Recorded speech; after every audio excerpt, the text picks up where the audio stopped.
সপ্তাহে একটা দিন ভারী কাজ আমরা কখন করব আর কিভাবে করব, করলে আমাদের অনেকটা কাজের সুবিধে হবে আর আমাদের নিজেদের ওপরেও কিন্তু প্রেশারটা কম পড়বে। আজকে কিন্তু আমি সেটা তোমাদের সাথে শেয়ার করব। তো বন্ধুরা, তোমরা আমার সাথেই থাকো। তার আগে আমি তোমাদের থেকে একটুখানি শিখি যে কিভাবে রুটিকে চাটু বা তাওয়ার মধ্যেই কাপড় দিয়ে যে চেপে চেপে ফোলায়, সেটা আমি একদমই পারি না। মিতালি প্রথম আমাকে বলেছে যে এইভাবে রুটি খাবে, ডিরেক্ট গ্যাসের সাথে যেন না লাগে। তো দেখে তোমরা বলো বন্ধুরা, আমি তো প্রথম বানাচ্ছি, যে ঠিক এই পজিশনে গিয়ে কীরকম একটা কাপড় দিয়ে হালকা হালকা হাতে চাপ দিলে ফুলবে। আমার কিন্তু ফুলতেই চাইছে না, দেখো অনেক কষ্ট করে একটু আধটু হয়তো ফুলছে, আর তোমাদের হয়তো এক চান্সে ফুলে যায়। তো এইবার কি উল্টে দেবো? আমি কিন্তু উল্টে দিলাম একবার, জানো তো, আমি বুঝতে পারছিলাম না, তারপরেও দিচ্ছি। তো এই পাশ থেকে ফুলছে তো ও পাশে ফুলছে না, মানে এরকম হচ্ছে। তো জানি না আমার ঠিকঠাক প্রসেস হচ্ছে না, অবশ্য প্রথম বানাচ্ছি বলে হয়তো তাই হবে। দেখতে পাচ্ছ ওই পাশটা কিন্তু কীরকম হালকা লেগে লেগে যাচ্ছে। তো কী করবো বন্ধুরা, দেখো আমি কিন্তু এই অবস্থাতেই রুটিটাকে আমি তুলে নিলাম। যাই হোক, তাও অতটা জ্বলেনি। তো পরের রুটিটা দেখো, তো সেম প্রসেসে এরকম হালকার ওপরে কিন্তু আমি সেঁকে নিয়েছি। তারপরে কিন্তু এরকম চেপে চেপে আমি না আবার পাল্টেও দিচ্ছি। পাল্টানোটা ঠিক হচ্ছে কিনা তোমরা কিন্তু একটু জানিও। আর এই দেখো করতে গিয়ে একটুখানি কিন্তু জ্বলে গেছে, মানে হিট বেশি হয়ে গেছে। তো দেখাচ্ছি একবার তোমাদেরকে, দেখো এই পিঠটা এমন হয়েছে, মানে পরের রুটিটা এর মানে পেছনটা কিন্তু একটু বেশি মানে লেগে গেছে। যাই হোক বন্ধুরা, হলো কি না হলো আমাকে একটু জানিও, নাকি আরও অন্য কোনো প্রসেস আছে, তাহলে কিন্তু আমি সেটাই করব। আর তোমাদেরকে এর জন্য খুব ভালোভাবে দেখালাম, যাতে আমি পারছি কি না এটা তোমরা আমাকে বলবে। আর আগের দিনের যে ঘুগনি আর ডিম সেদ্ধ আর রুটি নিয়ে নিচ্ছি, পুষ্টিকর খাবার, একটু বেশি করে পেট ভরে খেয়ে নিচ্ছি। শুভ সকাল বন্ধুরা, আশা করছি তোমরা সবাই খুব ভালো আছো, আর আমিও বেশ ভালোই আছি। আর একটা সুন্দর সকাল আমার সমস্ত মিষ্টি মিষ্টি বন্ধুদেরকে সাথে নিয়ে শুরু করছি আজকের আরেকটি নতুন ব্লগ।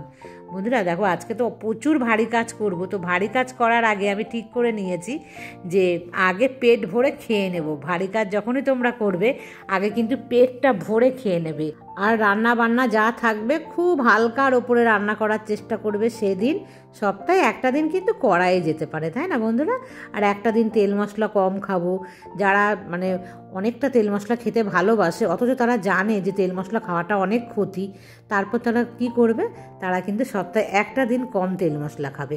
আর তোমরা হিসাব করে রাখবে, যেদিন মানে ভারী কাজ করবো সেদিনই হালকার উপরে রান্না করব, তাহলেই কিন্তু ব্যালেন্স হয়ে যাবে শরীরেরও তা কাজেরও।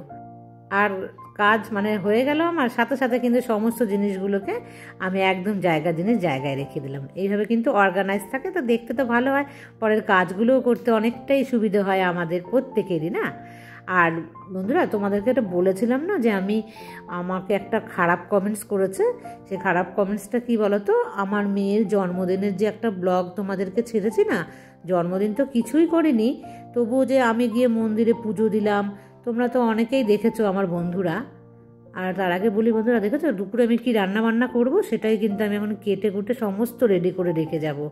একার সংসার তো, সে কারণে কিন্তু আমি দেখো সমস্ত গুছিয়ে রেখে যাচ্ছি। আর তোমাদের তো বেশি লোক থাকবে সংসারে, তখন তোমরা কি করবে, খুব মানে চটপট আগে রান্নাটা সেরে ফেলার চেষ্টা করবে।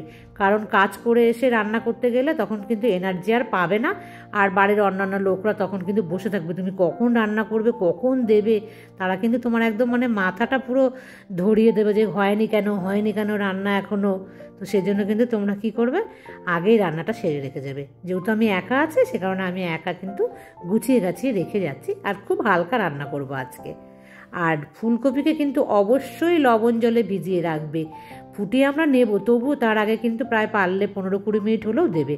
আমি তো এখন 1-1.5 ঘন্টা পর আসবো, যেটা ভিজুক, তারপরে কিন্তু আমি চলে আসছি কাজে। মানে আমার ভারী কাজটা কিন্তু এবার আমার শুরু হয়ে গেল। তো যাই হোক, যেটা বলছিলাম, তো সেইখানে গিয়ে একজনা কমেন্টস করেছে যে যত সব ন্যাকামো, মানে আমি ন্যাকামো করছি।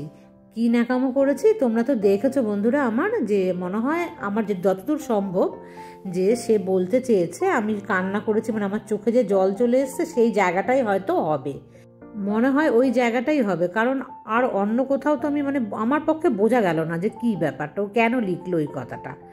তো মানে আমি লিখেছি, তুমি মা হয়ে একটা কিভাবে বলতে পারো এই কথাটা।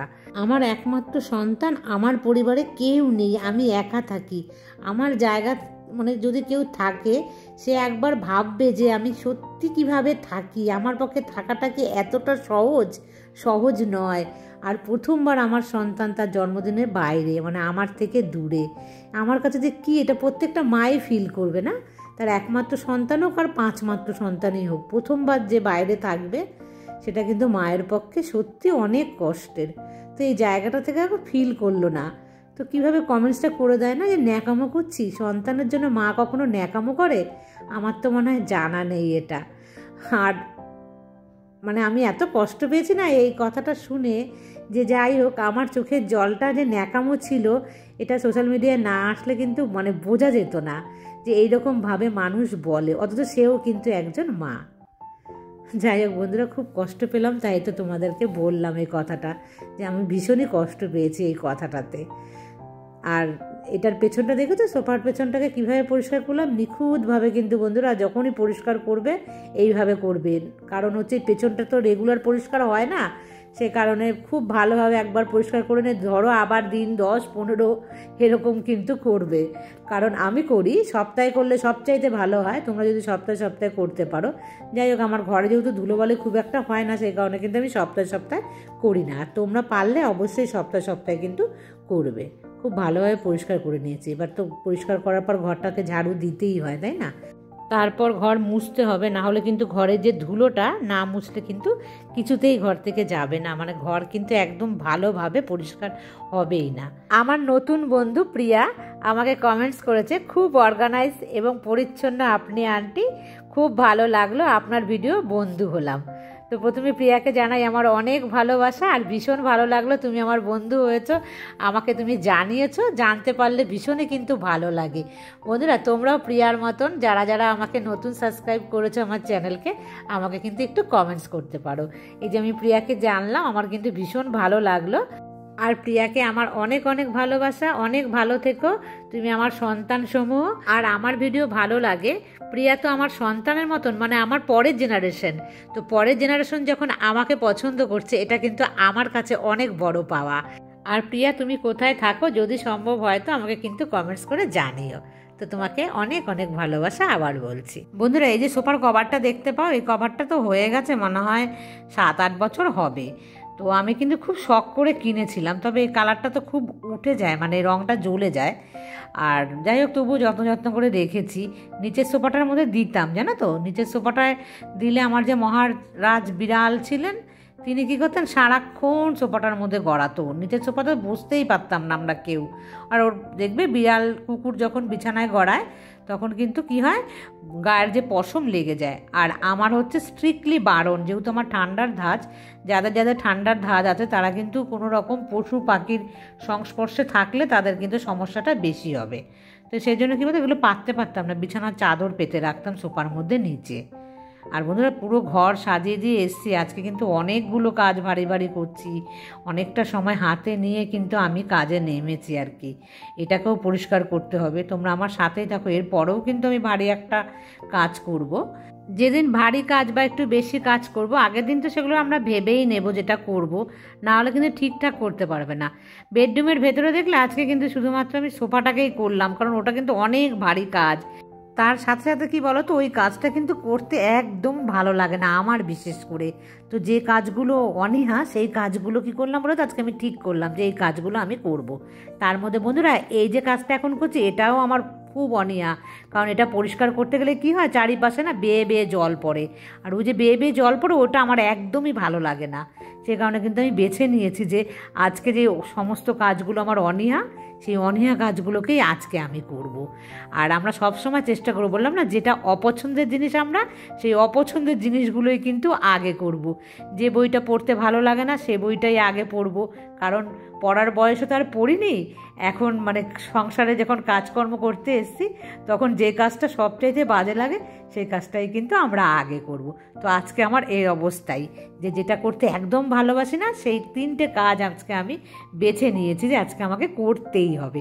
তো এটা কিন্তু আমার 2য় নম্বর কাজ চলছে। এই যে দেখো, এই যে জল পড়ে না, এটা আমার একদম ভালো লাগে না। আর এই যে জলটা যদি জমে থাকে না, এই জায়গাটা কিন্তু পুরো ফুলে উঠবে আর খারাপ হয়ে যাবে, এই যে এই সমস্ত পাল্লাগুলো। এর জন্য তোমরা দেখতে পাবে আমি কিন্তু প্রত্যেক সময় যদি দেখি এক ফোঁটা জলও বেয়ে পড়েছে, সাথে সাথে কিন্তু আমি কাপড় দিয়ে মুছে নিই। এমডি সুমাইয়া আমাকে লিখেছে যে আপু তোমার কাজ ও কথা খুব সুন্দর, তোমার ডাইনিং টেবিলটা খুব সুন্দর, আমার কাছে অনেক ভালো লাগে। তো সুমাইয়া, তোমাকে অনেক অনেক ভালোবাসা যে তোমার আমার কাজ আর আমার কথা ভালো লাগে। তো ভীষণই ভালো লাগলো এটা জানতে পেরে। তুমি কি বাংলাদেশ থেকে বলছো কিনা আমি জানি না, পারলে তুমি একবার আমাকে কমেন্টসে জানিও। আর আমার সাথে কথা বলো, কমেন্টস করো, ভীষণ কিন্তু আমার ভালো লাগে। আর তুমি আমার চ্যানেলকে সাবস্ক্রাইব করেছো কিনা সেটাও কিন্তু আমাকে জানিও। আর তুমি খুব ভালো থেকো। আর ওদিকে সোহিনী একটা মিষ্টি কমেন্টস করেছে আমাকে বলেছে, বন্ধু তোমার ভয়েসটাই হলো তোমার সরলতা, গুছিয়ে কথা বলা আর কাজ করা আমার খুব ভালো লাগলো, লাভ ইউ বন্ধু।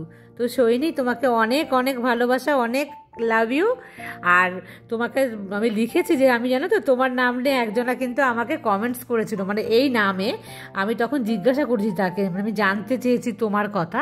তারপরে দেখলাম সে আর কোনো রকম মানে আমাকে না রিপ্লাই দিল না। তারপরে আমি বুঝতে পারলাম যে ওখানটা একটা আমার গন্ডগোল হয়েছে। আমি সোহিনী নাম দেখে কিন্তু তোমাকে ভেবেই আমি তাকে মানে বলেছিলাম তার সাথে কথা। যাই হোক সোহিনী, তুমি ভালো থেকো আর কমেন্টস করো বন্ধু তুমি আমাকে, কারণ তোমাকে আমি খুব মিস করি। আর এই দেখো 3 নম্বর মহান কাজ দেখেছো, সবচাইতে বাজে কাজ। আর বন্ধুরা, ঘরে না ওরকম ছোটো ছোটো শোপিসের কোনো জিনিস সাজাতে যেও না, কি যে কষ্ট এগুলো করতে গেলে। খুব শখ করে তো সাজিয়েছিলাম, এই ধুলোবালি পরিষ্কার করতে করতে মানে জান চলে যায়। তো আমি কিন্তু একদমই এটা করতে পারি না, ইচ্ছে করে না। ওই চেয়ার নিয়ে টেনে টেনে ওপরে ওঠা না, ওপরের কাজ আমার একদমই ভালো লাগে না করতে। যেগুলো হাতের মধ্যে পেয়ে যাই সেগুলো কিন্তু খুব ভালো লাগে করতে, তবে দেখতে খুব ভালো লাগে। খুব শখ করে, জানো তো, এটা অনলাইন থেকে কিনেছিলাম এই জিনিসটা আমি, মানে এই বক্সটা মৌচাকের কি বলে বেশ একটা।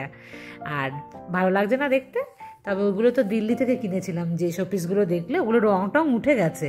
যাই হোক, তবুও আমি রেখে দিই। অত উঁচুতে তো লোকজন আসলেও কারো ভালোভাবে কিন্তু চোখ অত দূরে পড়ে না। আর একটু নিচু করে লাগালে মানে ভালো হতো, কিন্তু কার্পেন্টার বললো না বৌদি ওপরেই লাগাক একটু, তাহলে কি বলেন তো ভালো লাগবে দেখতে। তো আমি লাগালাম, তারপরে দেখলাম যে খুব বেশি কিন্তু চোখে একদমই পড়ে না। যাই হোক, উপরে পড়ে না বলে একদিকে ভালোই হয়েছে, ধুলোবালিগুলো উপরে থাকলে কেউ আর চোখে দেখেও না, কারণ খুব একটা তো আমি পরিষ্কার করতে পারি না। আর বন্ধুরা, এই দেখো খুব ভালো করে না এই কোনাগুলোতে কিন্তু মুছে নেবে। আমি তো হাত দিয়ে মুছতে পারি না, আমি এই স্ট্যান্ডটা দিয়েই মুছি। দেখো একদম ঘষে ঘষে কোনাগুলো নেবে, ধুলো কিন্তু খুব আটকে থাকে। তাহলে দেখেছো আমি যে ঘষে ঘষে নিচ্ছিলাম, তার আগে একবার ঘষে নিলাম, টিকটিকির পটি দেখলাম লেগেছিলো ওই সাদা সাদা অংশগুলোর মধ্যে। তো সেইগুলোকে আমি কিন্তু আগে ভালো করে পরিষ্কার করে তারপরে ঝাড়ু দিয়ে ঝাড় দিয়ে আবার ভালোভাবে মুছে নিলাম। এবার কিন্তু আমি যাব নিচে। আর সকাল থেকে দেখতে পাচ্ছ মানে একটু বেলাতে শুরু করেছি, তারপরেও কিন্তু অনেকগুলো কাজ পর আমি করে নিচ্ছি। এটা কি বলো তো, কাজ করতে ভীষণ ভালোবাসি। আর তোমাদের এত মিষ্টি মিষ্টি কমেন্টস হয় না, সেই কারণে কিন্তু আমি আরও অনেক বেশি বন্ধুরা এনার্জি পেয়ে যাই। আমার সমস্ত নতুন বন্ধুদের অনেক অনেক ভালোবাসা। আর নতুন বন্ধুরা তো আমাকে জানাচ্ছে না সবাই, তার মধ্যে কিন্তু আরেকজন আমাকে জানিয়েছে যে সে আমার নতুন বন্ধু হয়েছে। তার নাম হচ্ছে রূপালী ভট্টাচার্য। তো সে লিখেছে, আজ তোমার ব্লগ ফার্স্ট দেখলাম, খুব ভালো লাগলো। আর বড় করে দেবে ব্লগ, মানে আমি যে ব্লগটা তোমাদের কালকে বলেছিলাম যে আমি ব্লগ বড় দেবো না কিনা ছোট দেবো, তোমরা কিন্তু কেউ বলোনি ওটা, শুধুমাত্র রূপালী কিন্তু আমাকে বলেছে বড় করে ব্লগ দেবে। আর সাবস্ক্রাইব করলাম, একা থাকো কত সাহস লাগে। হ্যাঁ রূপালী, আমি একা থাকি, সত্যি অনেক সাহস লাগে, একা থাকা যায় না। কিন্তু এই একা যে আমি থাকি না, থাকতে পারি কিভাবে, আমার এই কষ্টটা কেউ দেখে না, না দেখে কি বলে বলো তো, সবাই আমাকে নেগেটিভ বলে যে বাবা একা থাকে। এই একা থাকার পেছনে যে কি কষ্ট, এটা কিন্তু কেউ দেখে না। যাই হোক রূপালী, তোমাকে অনেক ভালোবাসা। তুমি আমার চ্যানেলকে সাবস্ক্রাইব করেছো, তুমি আমার চ্যানেলে লাইক করো, কমেন্টস করবে প্রত্যেক দিন, আমার কিন্তু ভীষণ ভালো লাগবে। আর অনেক অনেক ভালোবাসা দিলাম তোমাকে, তুমি ভালো থেকো। বন্ধুরা, সমস্ত কাজ সেরে একদম পুজো করে তারপরে কিন্তু আমি এসছি এবার রান্নাতে। কটা বেজে গেল কিন্তু এখন প্রায় 12:30। তো যাই হোক, এক তরকারি ভাত রান্না করবো আর সেটাই কিন্তু আমি খাবো। আর আগে সমস্ত করে রেখেছিলাম, মানে আধা ঘন্টা, ধরো 1টার মধ্যে কিন্তু হয়ে যাবে আমার এই কাজটা। সমস্ত প্ল্যান করে এইভাবে রাখলে হয়ে যায়, একার মানে থাকি তো সেই কারণে। আর তোমাদের কিন্তু বলেছি আমি, তোমরা কিন্তু আগে রান্না করে যাবে। এই 12:30টার সময় যদি তোমরা আসো রান্না করতে, তাহলে কিন্তু আর বাড়ির লোক খেতে পারবে না খাবার, তো সেই জন্য। আর কালকে একজন আমাকে কমেন্টস করেছে, মানে মিতালি আমাকে বলেছে যে আমার রান্না ওর ভীষণ ভালো লাগে, ওর খুব খেতে ইচ্ছা করছিল, যদি কাছে থাকতো তাহলে ও আসতো আমার কাছে। আর ওদিকে শ্রাবণীও আমাকে জানে যে ঘুগনি দেখে ভীষণ মানে ওর খেতে ইচ্ছে করছিল। তো হ্যাঁ, সত্যি আমি ভীষণ মিস করি তোমাদেরকে, যে তোমরা যদি সত্যি আমার কেউ কাছাকাছি হতে, তাহলে কিন্তু তোমাদের সঙ্গে আমার কতবার দেখা হতো বলো। তোমরাও আসতে আমার বাড়ি, আমিও যেতাম তোমাদের বাড়ি। ভীষণ ভীষণ আমিও ভালোবাসি লোকজন, গল্প আড্ডা, মানে মজা মস্তি করতে কিন্তু ভীষণ পছন্দ করি। কিন্তু একা হয়ে যাওয়াতে না সমস্ত কিছুই যেন আমার জীবনে বাধা হয়ে গেল, কীরকম যেন একদম ঘরকুনো হয়ে গেলাম আস্তে আস্তে। আর বন্ধুরা, আলু ফুলকপি বড়ি দিয়ে মাছের ঝোল খেতে কিন্তু ভীষণই ভালো লাগে। 2 পিস মাছ ছিল আজকে, কিন্তু একদম সমস্ত ফ্রিজে যা যা মাছ ছিল সব সমাপ্ত হলো, আর কিন্তু মাছ নেই। চৈতালি, কাল আমি বাজারে যাব না, যদি বাড়িতে মাছওয়ালা আসে তবেই আমি মাছ রাখবো, আর না হলে আমি কিন্তু ডিম খাবো। তো দেখা যাক মাছ আছে না ডিম আছে, নাকি মাছ কান্না করবে আমার জন্য কালকে, দেখা যাবে কাল সকাল হলে পরেই। কারণ আমার একদম ভালো লাগে না বাজারে যেতে, আর ঘরে তো মোটামুটি সবজি আছে, সেই কারণে কিন্তু আমি যাব না। আর আলু ফুলকপি, এই দেখো কী দিচ্ছি বলো, এটার মধ্যে একটুখানি আমি দিয়ে দিচ্ছি ওই মশলাটা, যতক্ষণ শেষ না হবে না এরকম অল্প অল্প করে আমি দিতেই থাকবো, কারণ বেশি দিন রাখলে কিন্তু আবার মশলা খারাপ হয়ে যায়। তবে এখন শীতকাল তো খুব তাড়াতাড়ি কিন্তু খারাপ হবে না। আমার হয়ে গেল আধা ঘন্টার মধ্যে, ভাতও হয়ে গেছে আর এদিকে মাছের ঝোলও কিন্তু হয়ে গেল। আর গরম গরম ধোয়া ওঠা ভাত আর ধোয়া ওঠা মাছের তরকারি দিয়ে কিন্তু দারুণ লাগবে। আর পেটে এখন প্রচণ্ড খিদে, আর আগের দিনের একটু পালং শাক বেঁচে আছে। তো বন্ধুরা, আমি কিন্তু ব্লগটাকে এই পর্যন্তই রাখলাম, আবার দেখা হবে নেক্সট ব্লগে। ততক্ষণ তোমরা সবাই আমার জন্য অপেক্ষা করো। টাটা।